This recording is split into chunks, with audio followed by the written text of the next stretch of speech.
Hello everyone. Let me ask you something simple.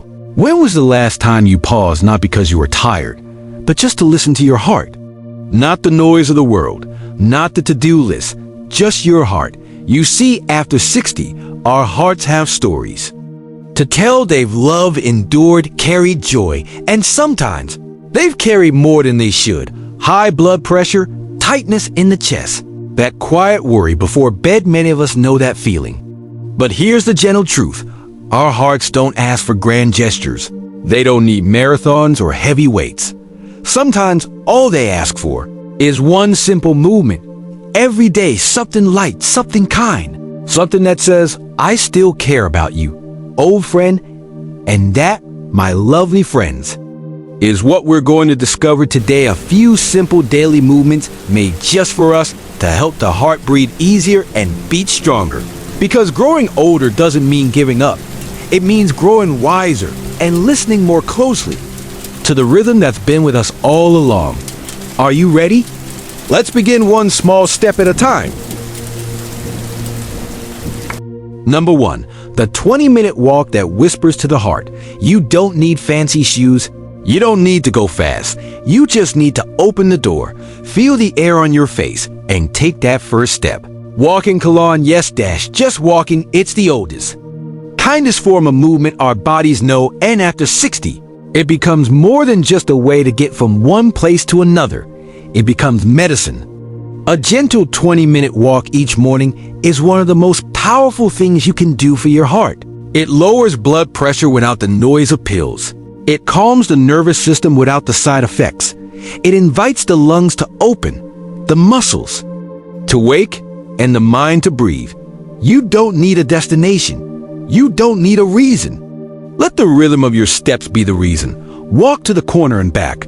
Walk in a garden, past a tree you've always loved. Walk around your living room if it's raining, because the beauty of this movement lies not in where it takes you, but in what it gives back. Studies show that just 20 minutes of walking can reduce your risk of heart disease by up to 30%. That's not just a number, it's extra time with your grandchildren. It's one more birthday cake, one more summer morning. And here's something lovely. As you walk, your body releases endorphins, nature's little joy keepers. They lift the fog in your mind, soften your mood, and bring back that quiet confidence. I'm still strong, I'm still here. So tomorrow morning, when the sun stretches its arms across the sky, stretch yours too.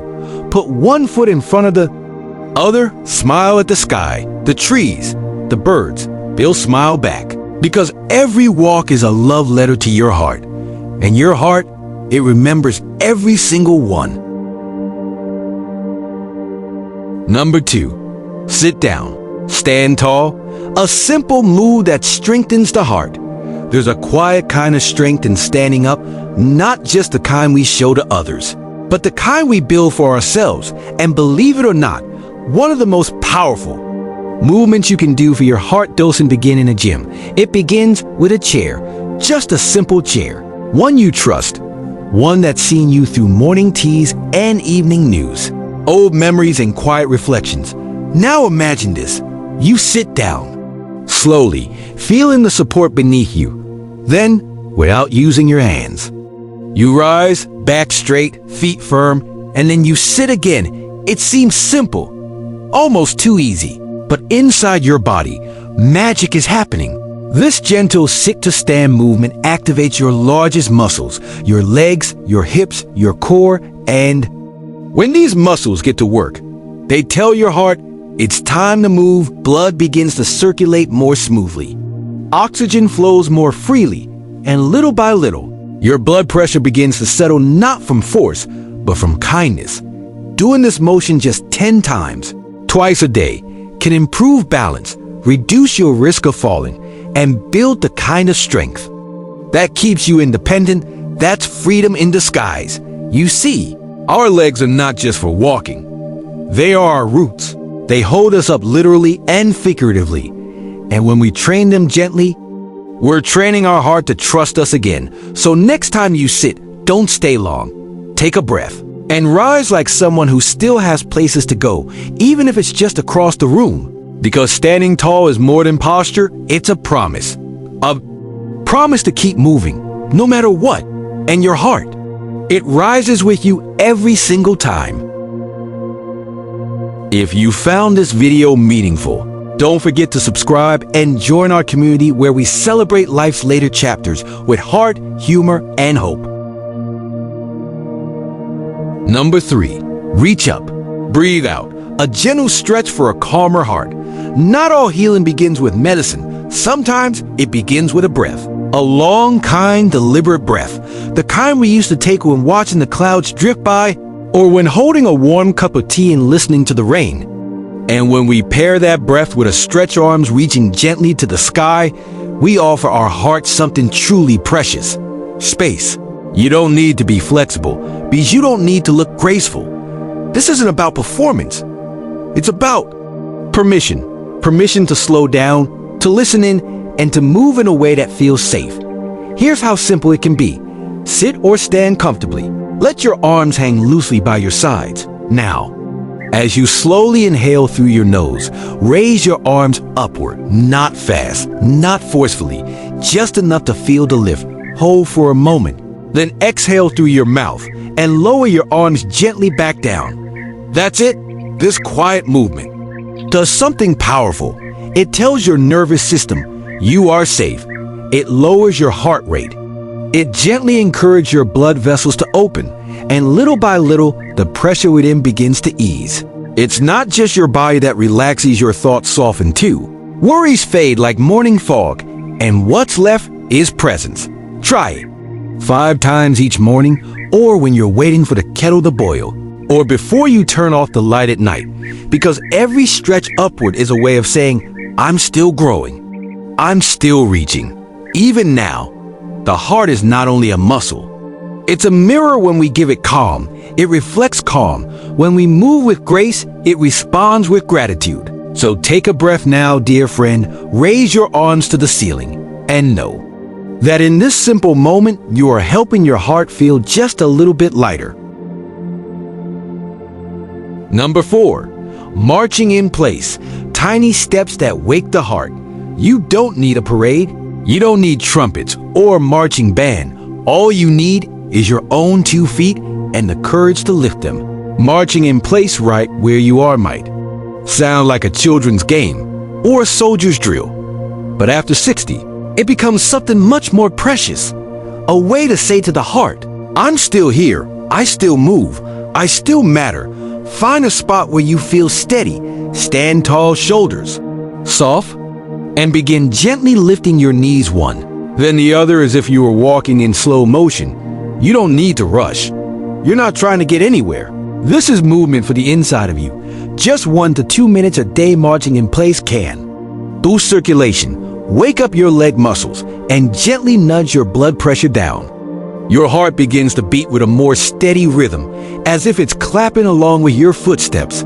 You might even notice a little warmth rising in your chest, a hint of energy in your arms, and a quiet smile that sneaks up on you. That's not coincidence. That's joy returning. It's the joy of knowing your body still remembers how to move. It's the joy of honoring what you can do, not worrying about what you can't. And if you place your hand over your heart while you march, you'll feel it respond, not in fear, but in appreciation, because this isn't just exercise. This is a message to your joints, your lungs, your heart, and even your thoughts. We're not done yet, so march a little, sway a little, maybe even matune. The kitchen can be your dance floor, the hallway, your pathway to confidence. And remember, every step, no matter how small, is a quiet celebration of life still moving forward. Number 5, rise on your toes, lifting more than just your heels. Some days, we wake up feeling a little heavy, not just in the body, but in the spirit. The years, the memories, the aches, they all seem to sit quietly in our legs. But here's a gentle secret. You can lift yourself bit by bit, starting from the soles of your feet. Heel raises, simple, subtle, and surprisingly powerful. Stand tall, with your hands resting lightly on the back of a chair or a kitchen counter. Place your feet shoulder width apart. And then, slowly rise onto the balls of your feet. Feel the stretch in your calves, the strength in your ankles. Hold for a second. Then lower your heels back down softly with grace. That's it. Do this 10 times in the morning and again in the afternoon, and you'll begin to feel it. A quiet strength building from the ground up. Your circulation improves, your balance steadies, and your heart, it starts to beat with a little more confidence. You see, when we lift our heels, we're doing more than just training muscles. We're telling our whole body, I still choose to rise. It's a movement so humble, it often goes unnoticed. But it's one of the best things you can do to prevent. Falls improve blood flow and lower the quiet pressure that builds up in your veins and in your thoughts. And there's something poetic in it, isn't there? That even in our later years, we still rise. We rise to the sound of morning birds. We rise to meet loved ones. We rise even when life tries to pull us down. So next time you're waiting for the kettle to boil, or brushing your teeth, or staring out the window at the gentle wind, rise. Let your heels lift. Let your chest open. Let your heart whisper, I may be older, but I'm still rising. So there we are, dear friends. 5 simple movements, no fancy equipment, no crowded gyms, just your body, your breath, and a quiet decision to keep going every time you rise from a chair. Every stretch of your arms to the sky, every soft step in place, every calming breath, every lift of your heels. You're not just moving, you're healing. You're reminding your heart that it's still deeply needed. It's never too late to care for this body of ours, to strengthen it with love rather than force, to move with kindness instead of pressure. And in doing so, we don't just improve blood flow or balance, we reclaim something precious, our confidence, our calm, our connection to life itself. If this video brought a little hope to your day, if you found even one movement that felt good in your bones, please consider giving us a like. And if you'd love to join a gentle, growing community of seniors who believe in moving with purpose and living with heart, hit that subscribe button. Leave us a comment. We'd truly love to hear which movement spoke to you the most. Was it the stretch, the march, the rise? And please don't forget to share this video with someone you care about, a friend, a sibling, a neighbor, because a stronger heart is always better when shared. Thank you for spending this moment with us. Thank you for moving. Thank you for choosing life again and again. Until next time, keep breathing, keep smiling, and keep rising. Your heart is listening.